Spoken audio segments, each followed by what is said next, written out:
پچھلی ویڈیوز سے ہمیں معلوم ہے کہ ہمارا ابتدائی دباؤ، حجم اور درجہ حرارت کی جو نسبت ہے وہ برابر ہے ہمارے حتمی دباؤ، حجم اور درجہ حرارت کی نسبت کی.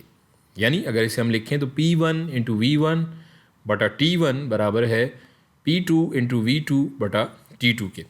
اور یہ مساوات یا قانون آگے تھرمو ڈائنامکس میں بہت کام آنے والا ہے. اب ہم درجہ حرارت کے بارے میں کچھ بات کر لیتے ہیں اور کچھ چیزیں واضح کر لیتے ہیں. درجہ حرارت کی پیمائش کرنے کے بہت سے مختلف طریقے ہیں. ہم جانتے ہیں کہ 32 ڈگری فارن ہائٹ وہ درجہ حرارت ہے جس پر پانی منجمد ہوتا ہے، اور یہی 32 degree Fahrenheit 0 degree centigrade کے برابر ہوتا ہے.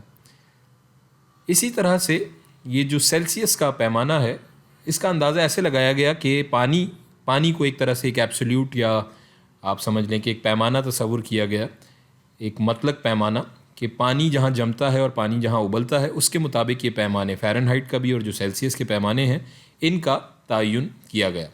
سیلسیس میں 100 ڈگری کا مقام وہ ہے جہاں پانی ابل جاتا ہے پوری طرح سے اور 0 ڈگری پہ جم جاتا ہے، اور فارن ہائٹ میں یہی 32 ڈگری فارن ہائٹ پہ پانی جم جاتا ہے اور 212 ڈگری فارن ہائٹ پر پانی ابل جاتا ہے. مزید آگے بڑھنے سے پہلے ہم ٹیمپریچر یا درجہ حرارت کی تعریف پہ نظر ڈالتے چلیں. درجہ حرارت دراصل ایک سسٹم میں موجود تمام سالموں یا مالیکیولز کی اوسط حرکی توانائی یا ایوریج کائنیٹک انرجی کا نام ہے. اب سوال پیدا یہ ہوتا ہے کہ اس طبیعی مقدار کا اس کی ایک ایبسلیوٹ ویلیو یا ایک مطلق درجہ کیا ہو سکتا ہے. تو شروع کرنے کا یہ مطلق نقطہ وہ درجہ حرارت ہے جس پر ایک سسٹم میں موجود تمام مالیکیول یا ایٹم میں حرکی توانائی سرے سے موجود ہی نہ ہو، کائنیٹک انرجی 0 ہو جائے تمام مالیکیولز کی. تو دیٹ کین بی وہ ایک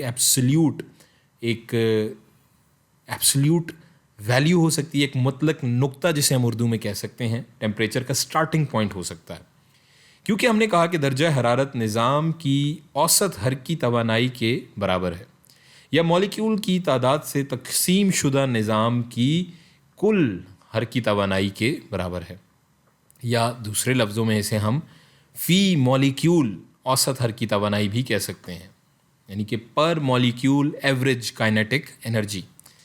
اس کو اگر ہم میتھمیٹیکلی لکھنا چاہیں تو ہمارا جو ٹیمپریچر ہے یا درجہ حرارت ہے وہ راست متناسب ہوتا ہے، ڈائریکٹلی پروپورشنل ہوتا ہے kinetic energy of the system بٹا نمبر آف ٹوٹل مالیکیولز.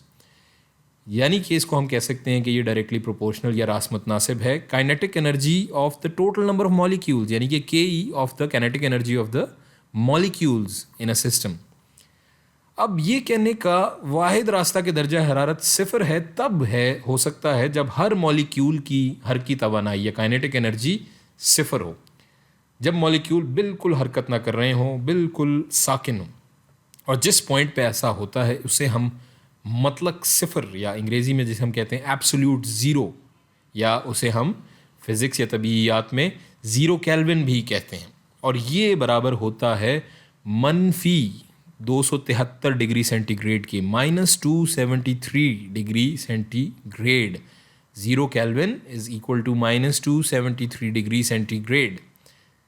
اس کائنات میں کہیں بھی منفی 273 ڈگری سینٹی گریڈ سے زیادہ کوئی جگہ سرد ممکن نہیں، اسی لیے ہم اس کو ایبسلیوٹ 0 کہتے ہیں.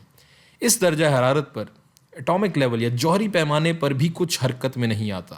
ہم جو بات کر رہے ہیں اس مقام پر الیکٹران نیوکلیس میں گر جاتے ہیں، ہر چیز 0 کیلون پر مکمل طور پر ساکن ہو جاتی ہے. یہ ایک تھیوریٹیکل ایبسلیوٹ لمٹ ہے، یا جسے ہم کہہ سکتے ہیں نظریاتی مطلق حد ہے. ہو سکتا ہے کہ لیبارٹری کے ماحول میں یا شاید کہیں کسی گہری جگہ میں جو ابھی تک معلوم نہیں ہے یہ واقعی ممکن ہو، لیکن فی الحال اب تک کی جانکاری کے مطابق کائنات میں کہیں بھی ہمارے پاس بالکل 0 کیلون کا درجہ حرارت نہیں ہے. یہ کم از کم کسی بھی جگہ جہاں ہمارے پاس واقعی ایٹامک پارٹیکلز یا ایٹمی ذرات ہیں، ہمارے یہ نالج میں یا ہماری جانکاری میں یہ بات نہیں ہے، معلومات میں. درجہ حرارت کی پیمائش کرنے کا اصل اور معیاری طریقہ کیلون کے یونٹ میں ہے. کیلون کے بارے میں اس ساری لمبی وضاحت کا مقصد صرف یہ بتانا تھا کہ جب بھی ہم اس فارمولے کو استعمال کرتے ہیں یا تھرموڈائنامکس میں واقعی کوئی فارمولا جس میں ٹیمپریچر یا درجہ حرارت شامل ہوتا ہے تو ہمیں ویلیو کیلون سے ریپلیس کرنی ہوتی ہے یا کیلون میں ہی ہم ڈیل کرتے ہیں.